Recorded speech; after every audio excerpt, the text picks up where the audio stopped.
and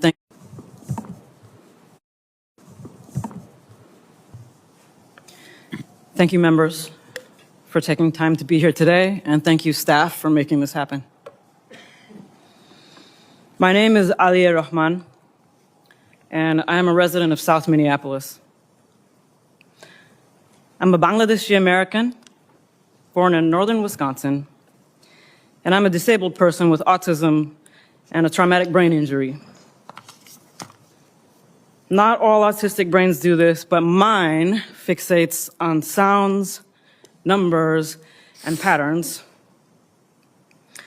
And while what the world saw happen to me exactly 3 weeks ago today on video was a terrible violation, it is still nothing compared to the horrific practices I saw inside the Whipple Center. So I am here today with a duty to the people who have not had the privilege of coming home, and I offer this data because these practices must end now. On January 13th, on the way to my 39th appointment at Hennepin County's Traumatic Brain Injury Center, I encountered a traffic jam caused by ICE vehicles and no signs indicating how to get around it. I had not wanted to pull into a blocked, chaotic intersection, but verbally agreed to do so and rolled down my window after an agent yelled, "Move! I will break your effing window!" His first instruction. Agents on all sides of my vehicle yelled conflicting threats and instructions that I could not process while watching for pedestrians. Then the glass of the passenger side window flew across my face. I yelled, "I'm disabled," at the hands grabbing at me, and an agent said, "Too late." I felt immersed in a pattern, and I thought of Genoa Donald, an autistic black man killed by police during a traffic stop in 2021. I remembered Mr. Sliberio Gonzalez, who was killed by ICE in his vehicle last year. An agent pulled a large combat knife in front of my face, which I thought was for cutting me, and later learned was used to cut off my seatbelt. Shooting pain went through my head, neck, and wrists when I hit the ground face first and people leaned on my back. I felt the pattern, and I thought of Mr. George Floyd, who was killed 4 blocks away.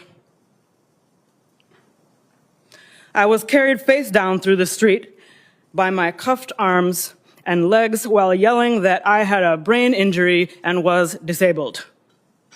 I now cannot lift my arms normally. I was never asked for ID, never told I was under arrest, never read my rights, and never charged with a crime.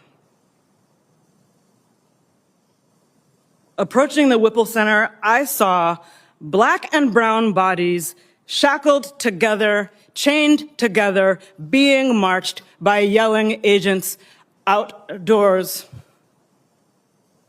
I continue to hear the word bodies because that is how agents refer to us. We're bringing in a body.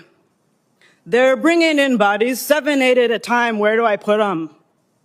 We can't use that room. There's already a body in there. You have no reason to believe you will make it out alive if you are already being called a body. Agents repeatedly had to stop and ask how to do tasks.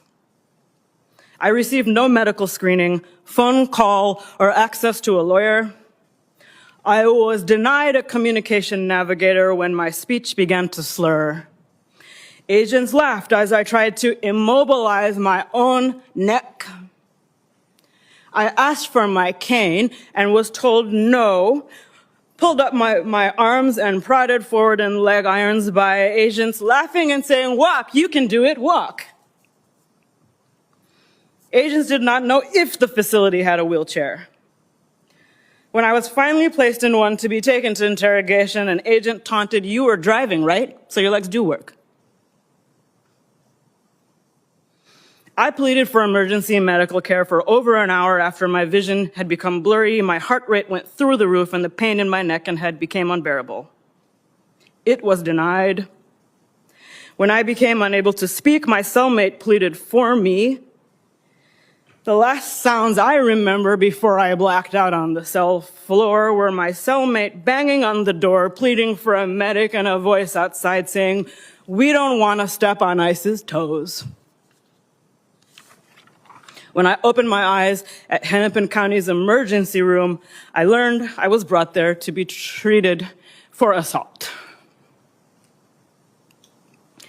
The impacts of DHS detention on my physical, mental, and financial well-being and safety have been very severe, but I do not deserve more humane treatment than anyone else, US citizen or not.